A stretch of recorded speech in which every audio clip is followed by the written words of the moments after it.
Are you taking away from this yet the feeling that there's just no reason not to be happy? That you could get good enough at it that there's just no reason not to be happy? That doesn't feel so far-fetched to you. And do you know how remarkable that is? Do you feel how far you've come just in this conglomeration of conversation that we've had together, just in these few short minutes that we've been together today? And right now, more than ever before, you believe in happiness. You believe in your ability to align with what your inner being knows you want about everything. Talk about 3 wishes. Talk about endless goods flowing towards you and experiences. There's no reason for you ever to be disappointed. That is the distortion of all distortions. And it's not for any reason other than your ability to focus right now.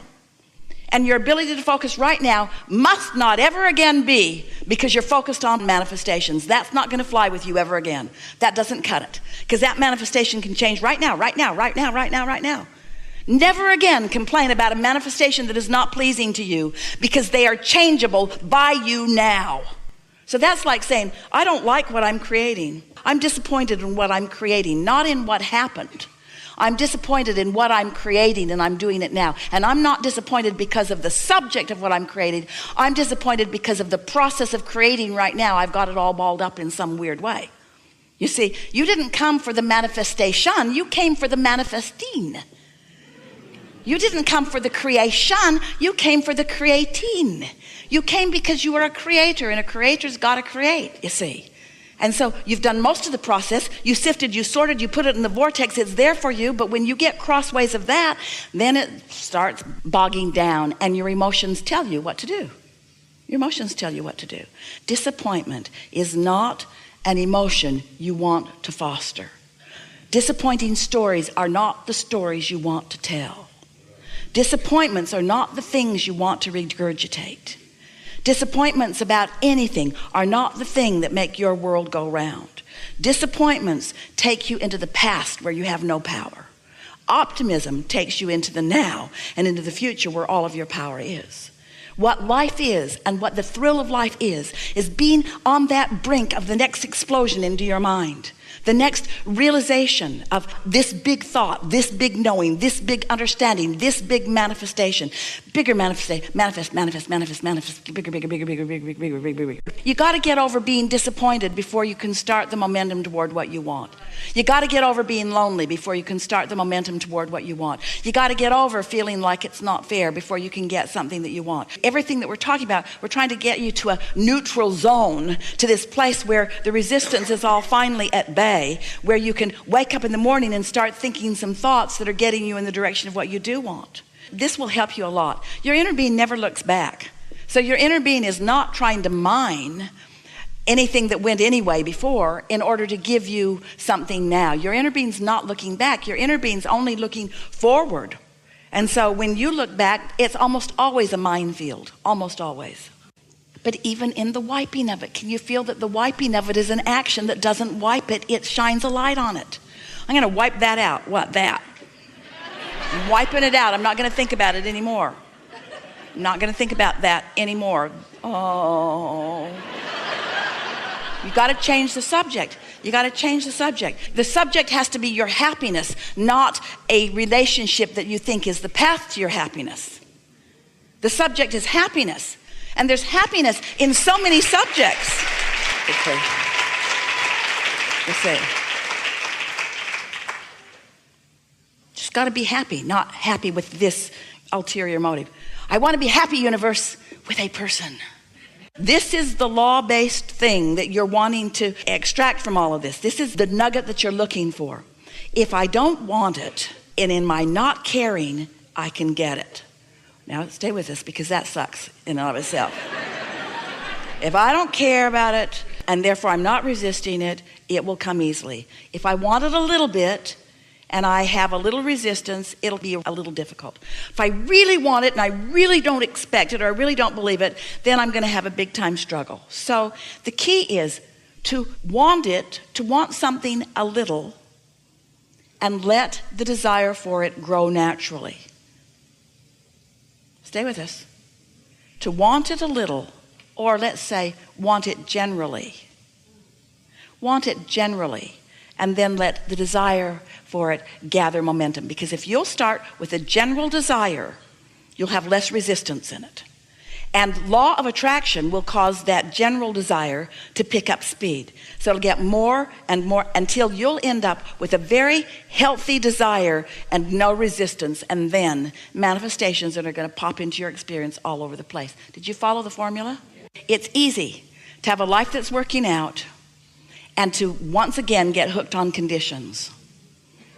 And so these conditions make me happy and that one doesn't. And so you're still kind of stepping back into some conditional living. All conditional living means is trying to fast forward into a manifestation to examine the conditions. Unconditional living, unconditional love, unconditional life is going for the emotion and never mind the way it's going to manifest. You just know it's going to be good when it does. So you were right when you said to us, so just think about happiness and think about how it feels to be appreciated and think about how it feels to appreciate. But there is so much in this world that you can appreciate. Do you know when you are in a nose-to-nose love affair with the love of your life and you think that what's happening is that person is loving you, what's really going on is you are loving that person. What's really going on is you're finding endless things about that person that your inner being agrees with. So it's just constant focusing yourself into alignment and using that person as the excuse. And you know, you could use 100 people and their best qualities to do exactly the same thing. And you could let those 100 people help you tune to what you want. And then someone who holds all of those manifested already or potential to manifest qualities that you have trained yourself to be active in your vibration make their way into your experience. It's just such a lovely thing. You know why we want this manifestation for you? Because it's so delicious. Because the misses and the hits are all part of the process. When something works a little, you come to understand creation even more. When something doesn't work, you come to understand creation even more. And once this gets rolling, you'll never, ever again doubt that you can be or do or have anything that you want. That's just a giving. It's just this sort of cat and mouse game that you begin playing with the universe in discovering your own readiness for when it's going to happen, you see. It's inevitable that it's going to happen. So, we're going to make a very strong statement. You can't get there from there. Now, stay with us. You can't get there from there. You can't get to a manifestation of something that you've got lots of resistance to. You can't get there from there. Just stay with us for a minute. Because it's not like the things we usually say to you. Because we usually say you can be or do or have anything. But we're saying this to you because we want you to sharpen your skills of creation because you're ready to do that. You can't get there from there. What do you mean, Abraham? You can't get to that manifestation that you want given the vibration that you're offering. Oh. So what's off in the vibration that I'm offering? You've got too much resistance for that to unfold easily. Well, what do I do about the resistance? Should I work harder? Should I think about it more? No, that will make the resistance more. What should I do? Get off the subject. Get off the subject. That will make the resistance less. You see, if you get it, and we're going to ask you if you do you believe that your vortex exists? Do you believe that there's a vibrational version already queued up for you? Do you believe that universal forces are arranging circumstances and events and that the cooperative components are all lined up for you? So if you believe that, then what is the piece that you've got to do? You've got to allow it. You've got to get yourself in the receiving mode, which means you got to be happy anyway. You got to be lighter about it. Well, how do you be light about something that you're heavy about? Don't think about it for a while and it will dissipate. And then next time you think about it in more general terms. It's like the movie that our friend was talking about. You have to reestablish your own communication between you and your inner being. And your inner being is not speaking to you in words. We sort of distort that when we're talking to you with all of these words. In fact, sometimes the words are so much it's like a hair blowing back experience for you. You'd be better off not even listening to all of these words. Your inner being is not speaking to you in words. Your inner being is offering blocks of thought which you are translating into impulses, into memories, into thoughts, you see. Do you feel how reluctant you are to let go of what you've been doing that isn't working?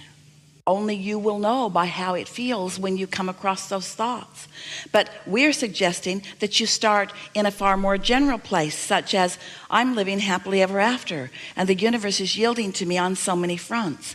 And I really believe that whatever I want on any subject can come to me. And there's evidence of what I'm wanting coming to me in many, many ways. And I'm looking forward to the discovery of more and more avenues through which well-being can flow to me. And I'm certain that I have all kinds of desire that is lined up for me, that's in my vortex, that's being yielded to me. And I believe that the universe is yielding more to me than I'm maybe even able to receive. And I'm getting better and better at receiving it. And I really like this other stuff that I'm doing. And I really like understanding the laws of the universe. And I'm always looking for opportunities where I can help other people see that how the laws of the universe are working too.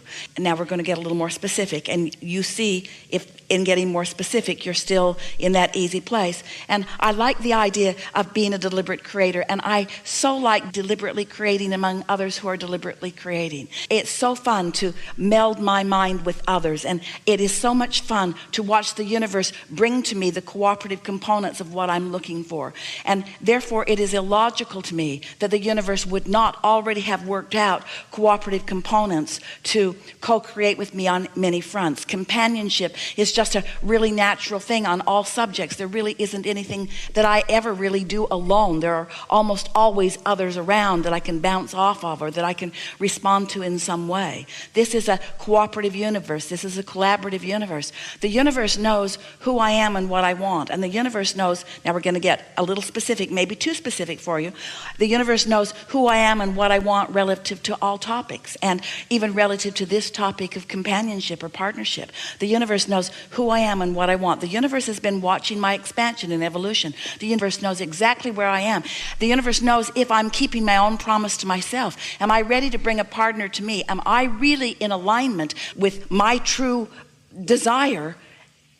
Because if I'm really in alignment with my true desire, then I'm ready for the universe to yield that true desire for me. But if I'm not quite ready, then I really don't want the universe to yield it to me, even though I know the universe is going to yield to me, because law of attraction can't keep that from happening. So a person comes to me who's not quite right because I'm not quite right yet with my own desire. I have more opportunity to work more of the bugs out, more opportunity to really discover who I am, more opportunity to not care so much what others are thinking around me, more opportunity to flow the energy and not be so aware of how others are responding to the energy that I'm flowing.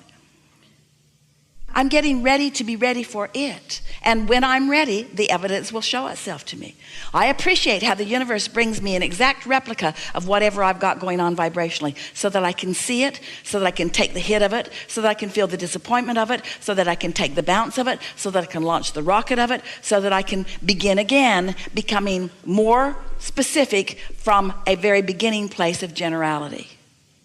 When you finally made the decision that you were going to do something different, that decision was your grid filling in. That was you having asked and asked and asked, getting the vortex going and going and going, and at a moment of little or no resistance, that determination came to you and you knew what you were going to do. Remember how clear you felt? In fact, you're still feeling sort of clear about it because you were wanting to convince us all of that turning point here and now. So turning points, you like the word turning points? Turning points are often the grid filling in with an idea that you are now ready for. It's not that the idea isn't there. It's that you're not ready for the idea.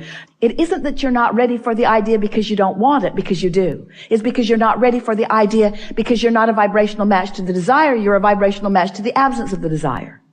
Feel the difference? So you ready yourself for what's in your vortex by feeling better. And you feel better by leaving out the things that don't feel good and focusing on the things that do feel good. So it is this simple. Take the handful of things that feel good and just run them into the ground. Have you ever had a good joke that you just want to tell to everybody? Pretty soon you're repeating it again to the same people, and they're saying, dude, I heard that. I laughed the first 5 times. It's over for me. But you know how fun it is to get hold of something that feels good, that you can delight yourself and others with. Well, this is the same sort of thing. Get a handful of those things that are delightful to you and just play the loop again and again and again.